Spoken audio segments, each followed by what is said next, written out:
Chapter 12. By the end of October, the inclusion program has been expanded. Maria and Jill have been added to art and gym classes, and Freddie and Willie go to science. Me? It's the first time I've ever gotten to change classes for different subjects in my life. Now, when the bell rings, instead of wondering what's happening out there in the halls, I'm out there too. It's awesome. I plow through the crowds in my electric chair like a power mower in thick grass. Sometimes kids wave or say, "What's up?" Every once in a while, someone will even walk with me to the next class. Cool. But inclusion doesn't mean I'm included in everything. I usually sit in the back of the room going crazy because I know the answers to things and I can't tell anybody. What's the definition of the word dignity? One of my teachers asked a few days ago. Of course, I knew, so I raised my hand. But the teacher didn't notice a small movement I'm able to make. And even if she were to call on me, what then? I can't very well yell out the answers. It's really frustrating. During parent conferences earlier this month, my mothers came in to meet Mrs. Shannon and the other teachers. Instead of leaving me on my own in a corner somewhere, Mrs. Shannon pulled me into the circle of teachers who are involved in the inclusion program. She is so great. She patted the arm of my chair and smiled. This child's got some serious smarts. She's going to be our star in this program. I did my usual screeching and kicking. I think I would have kissed her if I could, but that would have been pretty sloppy, I guess. Well, it's about time somebody recognizes what we've always known. My dad told Mrs. Shannon. We really appreciate the opportunity to let her show what she can do. Mom was especially pleased to find out I'd been assigned a mobility assistant, an aide of my own. Finally, Mom said, relief in her voice. We've been asking for this for years. Budget busting paperwork, a system that runs on grits instead of good sense. I'm so sorry, Miss Shannon replied, shaking her head. I'm trying to get all the students in H5 the services they need, but I smacked an aide for Melody way up on top of my list, so we'll see how it goes. I'm expecting a wonderful school year. So cool, I tapped on my board. An aide? Wow. This person's job would be to take me to classes, sit with me, and help me participate. I wondered what she'd look like. Or maybe I'd get a guy. Would he be young and cute or old and grumpy? The very next day with my new aide was at school before I was, chatting with Mrs. Shannon in room H5 as we kids were wheeled in. She came right over to me and took my hand. Hi, Melody. I'm glad to meet you. My name is Catherine. I go to the university, and I'm going to be your deals and wheels every day. She talked to me like I was just like any other student, not a kid in a wheelchair. I tried not to kick, but it was hard to hold in my excitement. Cute shirt, she said as she checked out Tweety Bird on the front of the new lavender top Mom had bought for me. I pointed to thanks on my board. What's your favorite color? She asked then. I pointed to purple, but then quickly slid my thumb over to green. I grinned at her. You're quick, Melody. I can see we both like weird colors. We're going to get along just fine. Catherine was dressed in purple tennis shoes, green tights, a purple suede skirt, and the ugliest green sweater I've ever seen. I wanted to tease her about her outfit, but I didn't want her to think I was mean. After all, I just met her.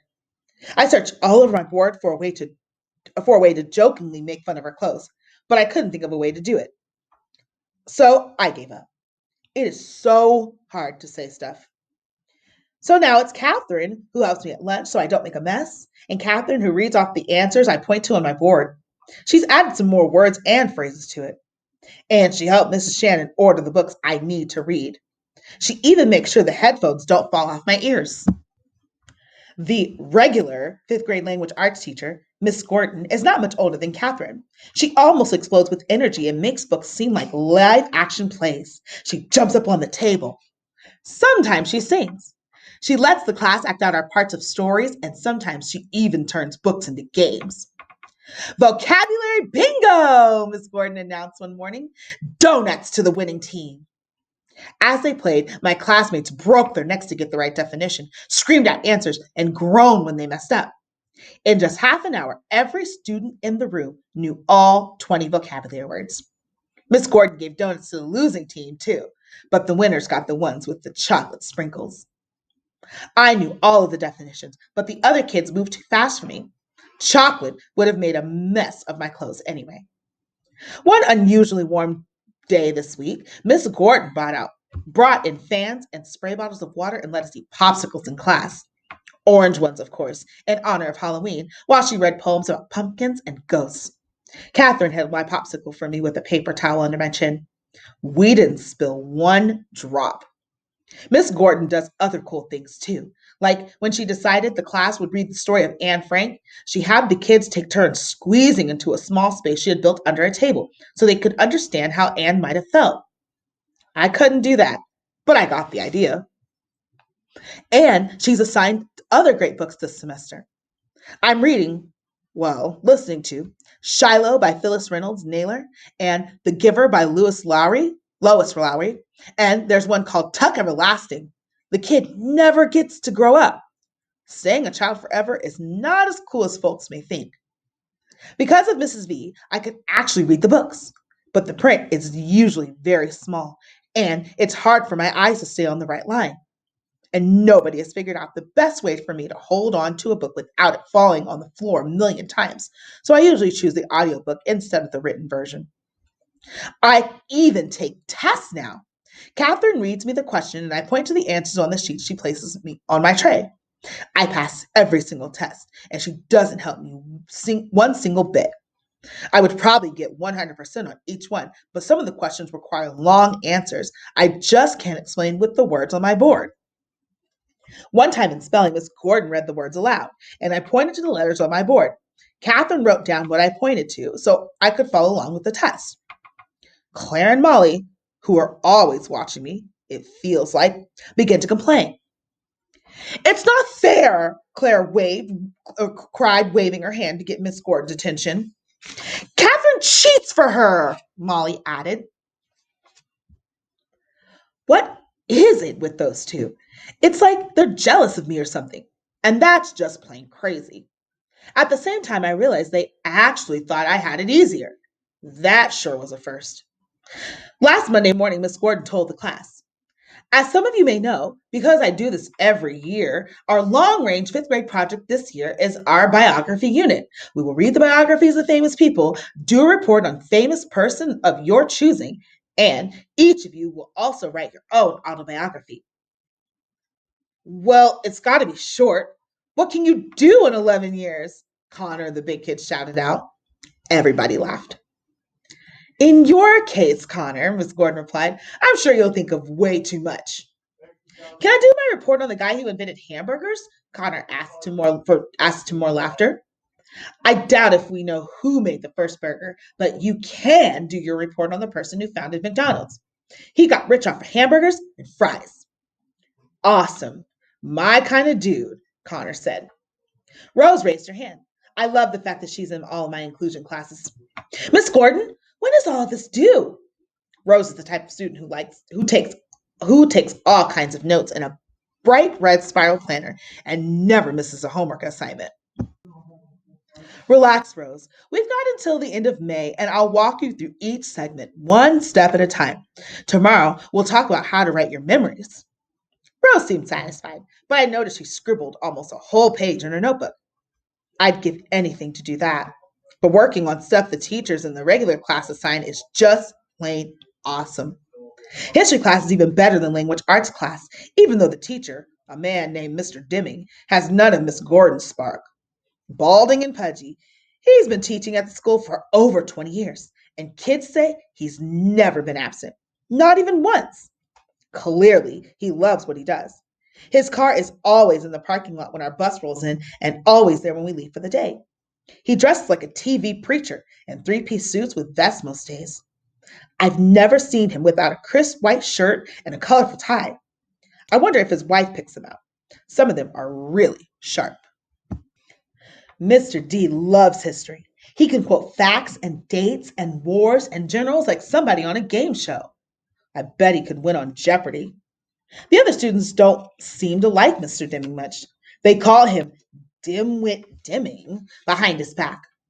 I think that's sort of me because Mr. D is really smart, smart enough to run the quiz team.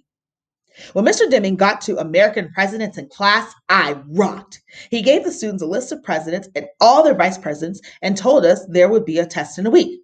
Catherine read the names to me several times. I've never even heard of some of these men, she admitted to me as she went over the list the first time. Hannibal Hamlin was Abe Lincoln's first vice president? Who knew? I memorized them all. When Mr. Deming gave the test, all I had to do was point to the right answers. He checked to make sure that Catherine wasn't helping me. I even finished before some of the others. While Mr. D was returning the test papers, he gave the class a few minutes of free time to sharpen pencils or stretch or talk. I was surprised to see Rose walking toward my desk. How do you do on the test, Melody? She asked. I only got a 75. She looked disappointed. I'd gotten an 85, but I was so excited that she'd come over to me that I got all mixed up. So I pointed to 5 and then 8 on my board. She touched my arm, her eyes full of sympathy. Don't worry, she said. You'll do better next time. And she did this right in front of Molly and Claire and the rest of the class.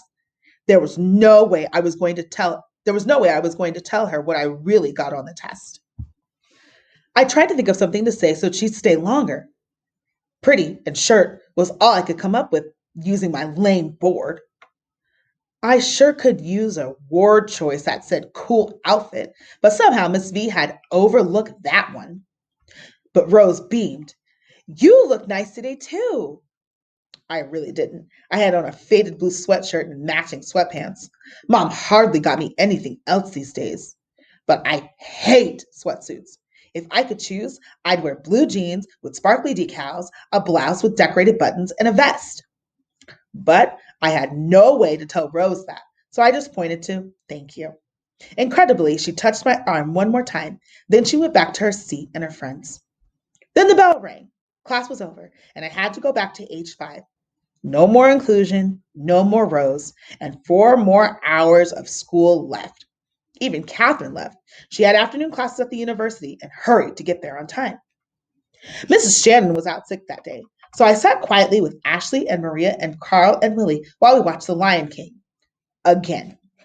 I've seen it a million times. I can quote it. Then the substitute gave us a math lesson. Addition. Again. When am I ever going to get to long division? I wondered what Rose was doing. It was a very long afternoon.